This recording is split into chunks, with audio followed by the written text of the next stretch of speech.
Bonjour à tous et à toutes. Nous terminons aujourd'hui la série qui s'appelle Le chemin de croix. Alors on va dire c'est bizarre parce que Pâques était la semaine passée, mais voilà, j'ai encore des choses à dire, notamment sur l'humilité. Donc on a parlé de ça déjà dans les chants que nous avons chantés. Alors dimanche dernier, nous avons célébré Pâques. Nous avons parlé de la résurrection de Jésus. Jésus est bien mort sur la croix il y a 2000 ans à peu près, et puis 3 jours après, il est ressuscité. Il y a 2 dimanches, Hunter nous a dit que par 3 fois dans l'évangile selon Marc, Jésus annonce qui il est à ses disciples. Par 3 fois, il doit expliquer, voire même reprendre ses disciples sur sa mission ultime, c'est-à-dire la croix. Et voilà le fait qu'il devra mourir et qu'il devra même ressusciter. Et on trouve ça dans les chapitres de Marc 8, chapitre 8, 9 et 10. Et on voit Jésus qui explique cela, et les disciples qui ne comprennent pas, et puis Jésus qui doit les reprendre et qui explique.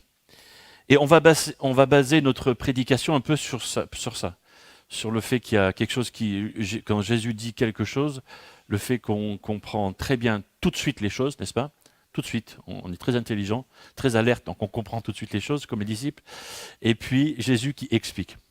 Voilà. Et alors c'est vrai que Jésus est le Fils de Dieu, Jésus est Dieu, mais Jésus doit aussi mourir. Et ses amis, les disciples, n'arrivent pas à comprendre ça. Ils ne comprennent pas. Alors, sûrement que c'est juste au niveau de l'affect, de l'affectif, voilà, parce qu'ils aiment leur maître. Mais au niveau aussi du fait qu'il soit le Messie, le Sauveur, ils ne comprennent pas le fait que le Sauveur doit mourir, en tout cas aussitôt. Voilà. Et Pierre, on voit bien ce que le disciple Pierre dit, quand il dit « Jésus, tu es le Messie, celui qui doit nous sauver ». Mais c'est qu'une partie de l'identité du Seigneur. Jésus doit aussi montrer à ses disciples quel genre de sauveur il est. Et en même temps, Jésus va leur montrer ce que ça veut dire qu'être un disciple. Voilà, c'est pas seulement qu'ils m'aiment, me suivent, mais voilà comment vous devez être si vous voulez me suivre. Et du coup, c'est une leçon très intéressante pour nous qui sommes chrétiens et qui avons le désir de suivre Christ, ou peut-être nous qui avons envie de devenir chrétiens et qui sommes intéressés peut-être par le fait de suivre Christ. Alors on va regarder dans l'évangile selon Marc au chapitre 9, les versets 30 à 32. Sert la Galilée, mais Jésus ne voulait pas qu'on le sache, car il se consacrait à l'enseignement de ses disciples. Il leur disait, « Le Fils de l'homme va être livré aux mains des hommes. Ils le feront mourir, mais 3 jours après sa mort, il ressuscitera. » Eux, donc les disciples, ne comprenaient pas ces paroles et ils avaient peur de lui demander des explications. Alors, mon petit A, c'est l'annonce. C'est-à-dire que Jésus donne cette info, cette annonce. D'abord, Jésus, qui s'appelle lui-même le Fils de l'homme, va être livré, qui va mourir et que 3 jours après, il va ressusciter. Ça, c'est l'info, c'est l'annonce. Il donne aussi un élément qui est intéressant, c'est qu'il va être trahi. Parce qu'il va être livré là derrière. Il y a aussi le fait qu'il y a quelqu'un qui va le trahir.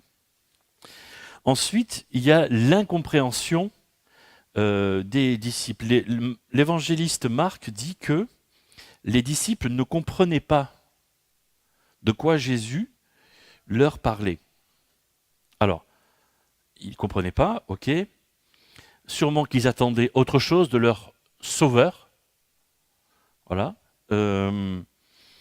Et Marc ajoute quelque chose d'intéressant. Ils avaient peur de lui demander des explications. Un peu comme s'ils avaient peur d'entendre la réponse. Et j'ai pensé à l'autruche, voilà, qui met la tête dans le sable. Et les, un peu comme si les disciples choisissent de rester dans la confusion. J'ai l'impression qu'ils font ce choix. On comprend rien, et puis peut-être que s'ils nous expliquent, est-ce qu'on a vraiment envie d'entendre l'explication? Voilà. Et si ça ne nous plaît pas, ce qu'il nous dit? C'est ça le truc. Et les disciples choisissent ça. Et ça ressemble beaucoup à ce que nous sommes capables de faire aussi, je pense. Et je prends un exemple tout simple. Quand vous discutez avec certaines personnes et vous parlez de la mort. Tout ce que c'est. Très tôt, on apprend ce que c'est que des gens qui meurent. Mais quand on parle aux gens de leur propre mort, alors, qui ne veulent pas en parler. Il y en a qui vont dire parce que ça porte malheur. Bon. Ok, d'accord, ça veut tout dire en fait. Oui, ça veut tout dire. Voilà, comme si, ça allait pas leur arriver à eux. Voilà, il se trouve que ça arrive à tous les êtres humains. Tous les êtres humains décèdent un jour. Un peu comme un enfant qui se cache sous ses draps pour éviter de voir le monstre qu'il imagine dans sa chambre. Alors, j'ai pas trouvé un enfant. Il manque. Ah, là voilà. Vous voyez ce que c'est? J'ai pas trouvé un enfant qui se cache sous les draps. Vous voyez pas ce que c'est? C'est un petit chat. Je crois qu'on fait la même chose en fait. On fait aussi la même chose quand Dieu nous dit quelque chose, ou quand on comprend que Dieu nous dit quelque chose, on se cache sous les draps, on se bouche les oreilles. Moi, je l'ai fait. Hein.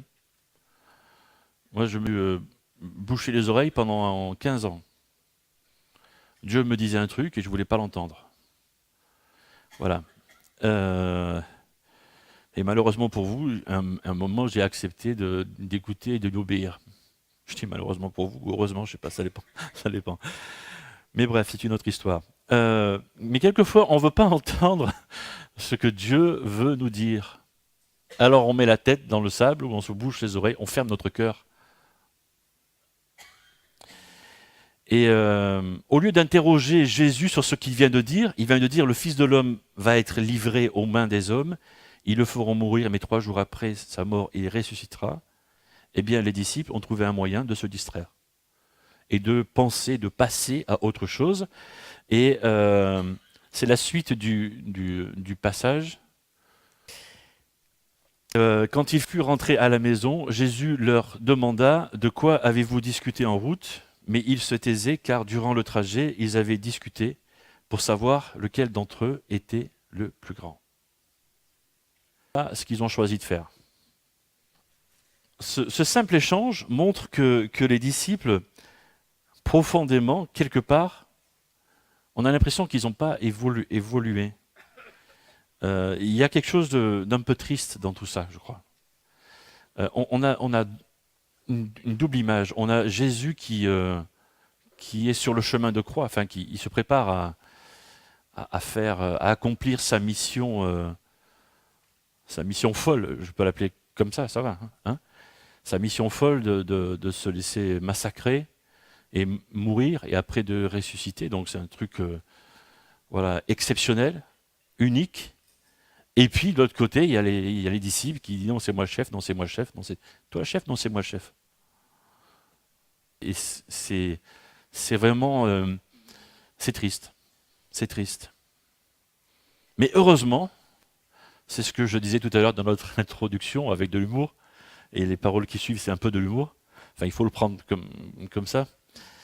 Parce que heureusement que nous, on ne fait pas pareil. Heureusement. Jamais. Moi, j'ai grandi dans une église assez repliée sur elle-même. Et je me souviens de ces discours que j'ai pu entendre et qui disaient pourquoi les autres églises avaient tort de faire les choses comme elles faisaient et qu'il fallait surtout pas les fréquenter. Mais heureusement, nous à Saint-Dizier, on n'a jamais fait ça. Hein? Voilà. Non, je souris parce que toutes les églises ont fait ça à un moment ou à un autre, quoi. Voilà, donc je suis sûr, en tenant ce discours partout, que ça fonctionne. Toujours dans cette même église, il y avait une dame d'un certain âge, elle n'était pas trop vieille finalement, euh, qui tous les dimanches reprenait tous les jeunes qu'elle pouvait attraper sur leur tenue, sur leur coupe de cheveux, sur leur truc, etc. Je vous ai déjà parlé de cette dame et du surnom qu'on leur avait donné, mais je ne veux pas le redire parce que c'est pas très gentil. Mais systématiquement, elle avait une parole négative pour au moins un jeune, voire plus. Et après, on se demande pourquoi les jeunes ont quitté l'église. On n'a jamais rien dit à cette dame. Enfin, si, moi, une fois, quand j'étais devenu adulte, moi, un des seuls jeunes qui suis resté dans l'église, je lui ai dit un truc. Elle n'a pas aimé, mais tant pis pour elle. Ou tant mieux pour elle, je ne sais pas. Mais nous, dans notre église, on ne fait pas ça. Non, j'espère. Voilà. Dans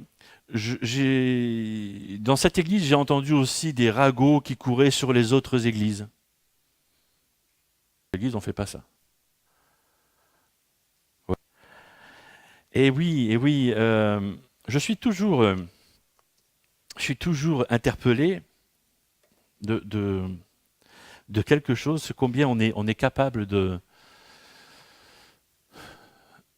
juger les autres, en fait, ou de critiquer les autres, voilà, mais combien, et voire même de ne pas accorder notre pardon aux autres, mais combien on est prompt à recevoir le pardon de Dieu tout de suite, en fait. Voilà. Mais bref, le truc, c'est que ce qui se passe, c'est qu'on reproduit dans nos églises ce qui se passe dans les autres cercles qu'on fréquente, voilà, qui ne sont pas chrétiens. Et dans des clubs ou des associations, ou, voilà, ou dans nos villages, nos villes, nos quartiers, etc. Et il y a un truc qui ne marche pas. Mais je reviens aux disciples, parce que finalement, c'est un peu la même histoire. Ils se disputent pour savoir qui c'est qui va être calife à la place du calife, ou chef à la place du chef, ou commandant à la place du commandant. C'est un peu ça, quoi. Voilà. Sauf que maintenant, Jésus passe à l'explication. Et l'explication, Jésus va expliquer ce que signifie être un disciple de Jésus. Et voilà ce que fait Jésus dans Marc chapitre 9. Jésus s'assoit, appelle les 12, donc ses disciples, et leur dit, si quelqu'un désire être le premier, qu'il se fasse le dernier de tous, le serviteur de tous. Puis il prit un petit enfant par la main, le plaça au milieu d'eux, et après l'avoir serré dans ses bras, autrement dit, il me fait un câlin, quoi, hein, c'est ça. Il leur dit, si quelqu'un accueille en mon nom un enfant comme celui-ci, il m'accueille moi-même, et celui qui m'accueille, ce n'est pas moi seulement qui l'accueille, mais aussi celui qui m'a envoyé. Juste une petite aparté avant d'aller plus loin, c'est que c'est la façon dont ça se passe, c'est que Jésus s'assoit. Il prend l'attitude en son temps du maître qui enseigne. Et c'est comme ça que faisaient les rabbins, les prêtres qui enseignaient, c'est qu'il s'assoit, il fait venir voilà, ceux qui sont autour de lui, et il prend cette attitude-là. Et il y a deux parties à son explication. D'abord, si tu veux être le premier, deviens serviteur. C'est la définition que donne Jésus du disciple. La vraie grandeur, c'est de prendre la position du serviteur. Dans nos sociétés occidentales, il y a différents types de personnes qui sont recherchées. Vous savez qu'on est tous classifiés par des organismes d'État et publicitaires et tout ce que vous voulez, des sociologues, machin, tout ça. Voilà. Et puis, alors il y a les personnes qui sont considérées comme des VIP, vous voyez, c'est des personnes soi-disant très importantes. Voilà, je dis soi-disant parce qu'ils ont de l'argent en fait. Voilà. Et puis, donc c'est des hommes d'affaires, c'est peut-être des artistes, des politiciens, etc. Et puis, Il y a ceux qui sont au service des autres, qui sont payés pour servir, les infirmières, les ambulanciers, les pompiers, les militaires, etc., etc. C'est des gens qui servent. Il y a aussi des gens qui servent, mais qui ne sont pas payés. C'est les bénévoles qui servent partout dans différentes associations. Voilà. Imaginez-vous, bateau, vous allez sur la mer, l'océan, vous voyez votre bateau, il fait Titanic, il coule, et vous échouez sur une île, même perdu comme Lost, là. Voilà, et vous êtes tout seul, avec une seule personne. Et vous choisir. Vous avez le choix entre un VIP, donc quelqu'un qui est important, qui a des sous, enfin plus sur l'île, hein, voilà, et quelqu'un qui a l'habitude de servir. Vous choisissez qui? Alors certains vont dire, ben moi je choisis le VIP parce que si c'est quelqu'un qui a de l'influence, peut-être que sa famille, ses proches vont faire bouger les autorités, ils vont mettre de l'argent, les hélicoptères, les bateaux, les machins pour trouver, etc. Si ça dure. Ça dure là. Il vaut mieux pas rester sur l'île plusieurs mois avec quelqu'un qui a l'habitude de servir. Qui a de serviteur, qui va peut-être construire une cabane sur un arbre pour tous les deux. Je ne sais pas trop quoi. Etc. Ah, intéressant ça. Hein. Les véritables grands hommes sont ceux qui sont, hommes ou femmes, hein, sont ceux qui sont au service des autres. Donc si tu veux être le premier aux yeux de Dieu, deviens serviteur. Et puis le deuxième point, c'est reçois Jésus comme un enfant. Jésus leur a fait une leçon de choses. C'est comme ça qu'on appelait avant, voilà, quand l'instituteur prenait une chose et faisait une leçon, je ne sais pas comment ça s'appelle maintenant, mais bon, peu importe. Voilà. Prend l'enfant et le place devant eux. Et l'évangéliste Marc, l'auteur, là, est le seul qui parle de ça, le fait que Jésus prenne l'enfant. Et il dit, si quelqu'un accueille en mon nom un enfant comme celui-ci, il m'accueille moi-même, et celui qui m'accueille, ce n'est pas moi seulement qui l'accueille, mais aussi celui qui m'a envoyé. L'enfant, finalement, c'est l'image de quelqu'un qui, matériellement, n'a rien à offrir. Sentimentalement, évidemment, il y a des choses qui passent, mais voilà, l'enfant n'a aucune influence, quoique. En tout cas, il ne peut pas nous aider à nous élever socialement. Matériellement, il n'a rien à offrir. Par contre, il a tout à attendre de nous. Si c'est un petit enfant, je parle. Hein. Voilà, l'enfant est l'image parfaite de la dépendance et de l'humilité. Et Jésus nous dit qu'accueillir les humbles est la mission du disciple de Jésus. Devenir serviteur et accueillir les humbles. L'application, maintenant. Notre foi, c'est celle-ci. Je vais la résumer en deux minutes.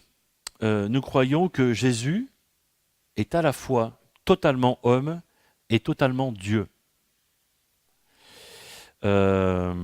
Matthieu l'appelle Emmanuel, Dieu avec nous. Dans 2 Corinthiens chapitre 5, Paul dit que Dieu était en Christ réconciliant le monde. C'est dans 2 Corinthiens chapitre 5. Dieu en Christ réconciliant le monde avec lui-même. Les théologiens, les spécialistes de la Bible, utilisent le mot incarnation pour expliquer que Dieu est devenu un homme. Il nous dit que ce Jésus a fait des tonnes de miracles. Et que ces miracles sont comme des indications pour prouver qu'il était vraiment Dieu. Homme à 100%, Dieu à 100%. C'est des notions qui sont difficiles à comprendre. Mais la Bible les atteste. Elle est vraie à 100% aussi.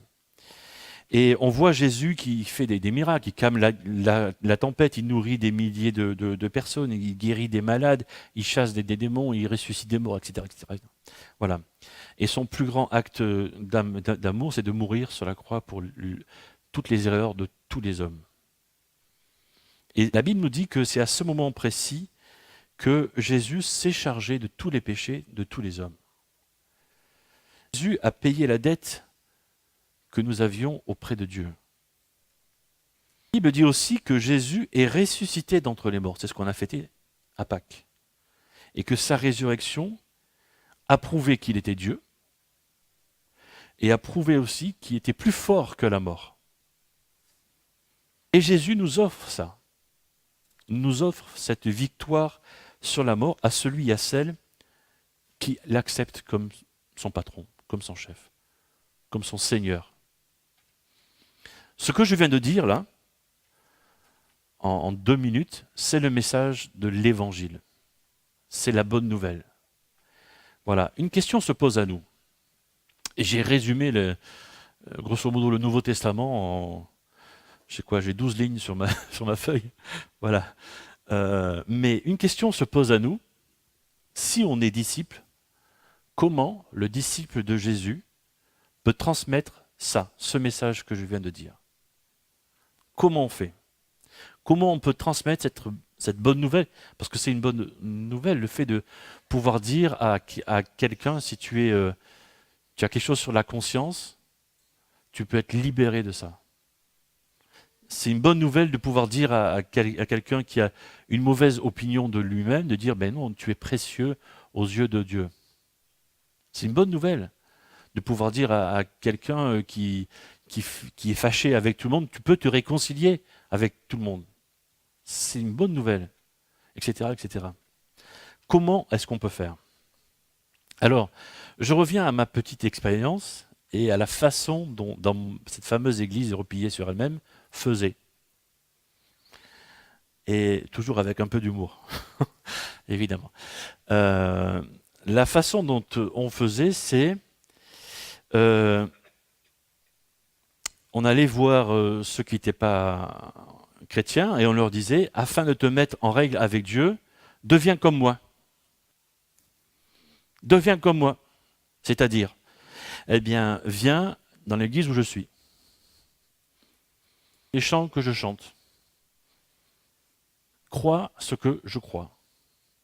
Il n'y a rien qui vous choque pour l'instant. Deviens l'un des nôtres. Prie les mêmes prières que moi. De la même façon que moi. Ça commence un peu à coincer là. Lis la même version de la Bible que moi.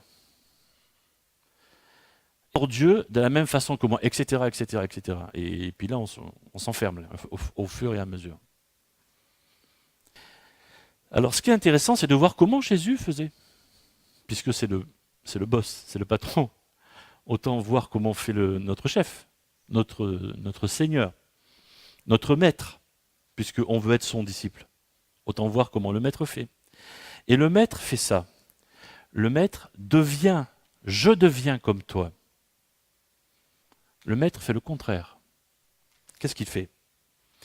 Jésus vient nous rejoindre là où nous sommes. Il devient un homme. C'est Dieu qui devient un homme. Qu'est-ce qu'il fait? Il va s'installer dans son palais. C'est le roi. On a fêté les rameaux. Il rentre dans sa ville. Il va s'installer dans le palais? Mais pas du tout. Il va mourir. Il se prépare à mourir. Il montre son amour. Il montre son acceptation. Qu'est-ce qu'il fait pendant les 3 ans à peu près où il a été là, sur terre? Il n'a pas cessé d'aller vers les exclus, ce que personne ne voulait entendre, ce que personne ne voulait toucher, ce que personne ne voulait voir, il a été vers eux. Parmi le peuple. Quelqu'un de simple parmi les simples. Et, il a accueilli les enfants, les vulnérables, qui n'avaient rien à offrir. Il a accueilli les femmes. Les femmes étaient considérées comme une sous-catégorie, quoi, excusez-moi, mais c'était un peu ça, quoi. C'était ça. C'est plus ça. C'est comme ça. Et c'est bien. Et Jésus s'adressait aux femmes. Et il y avait parmi ses disciples des femmes. Du coup, il était mal vu. Il a été avec ceux qui avaient des vies immorales, qui étaient classés parmi les immoraux. Et les religieux se moquaient de lui parce qu'ils disaient il mange avec ceux avec qui on ne doit pas manger. Ben oui, il était là. Il a été avec les désespérés. Et puis, il les a guéris, les infirmes, les aveugles, les lépreux, etc. Fait. Et je conclus. Si on est disciple de Christ, qu'est-ce qu'on fait? Quel comportement on adopte pour être un disciple de Christ ou pour être un meilleur disciple de Christ?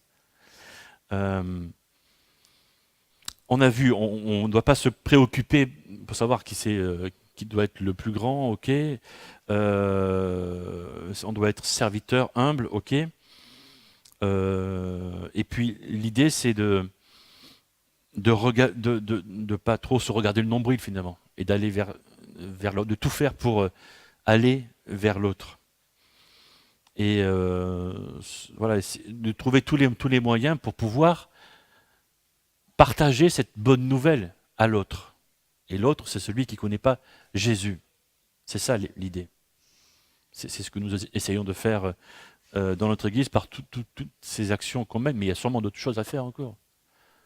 Bien sûr. Autre chose maintenant, si on ne connaît pas encore Jésus, quelle attitude avoir quand je reçois ce message? Parce que Jésus n'oblige personne à recevoir son amour, chacun est libre. Jésus a touché et touche encore les plus humbles. Il leur donne de la valeur et il les accueille. Je vais simplement prier maintenant et on va terminer par quelques chants.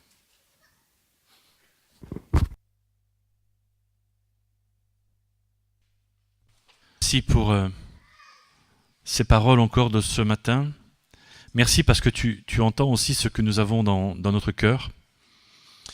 Et tu fais des mises au point et tu nous permets de nous mettre au point, de faire des mises au point avec toi, que l'on te connaisse depuis très longtemps ou depuis peu de temps, ou qu'on te connaisse pas assez ou pas. Et Seigneur, merci pour ces exemples très pratiques que tu nous laisses dans ta parole, notamment par rapport à ce petit enfant que tu as pris dans tes bras. Et merci parce que voilà, tu veux nous accueillir, qui que nous soyons. Et tu veux nous sortir de ce que nous vivons de mauvais. Et merci Seigneur parce que face à ce message que tu nous envoies, que tu nous adresses aujourd'hui, on ne peut pas rester indifférent. Et tu viens à notre rencontre avec ton amour. Merci parce que tu touches nos cœurs. Alors Seigneur, nous voulons être de tes disciples et nous sommes aussi conscients de nos faiblesses. Nous avons besoin de toi, Seigneur, pour nous aider. Parce que tu es là et tu veux aussi nous aider à avancer et à rester fidèles dans ces différents services que tu nous donnes.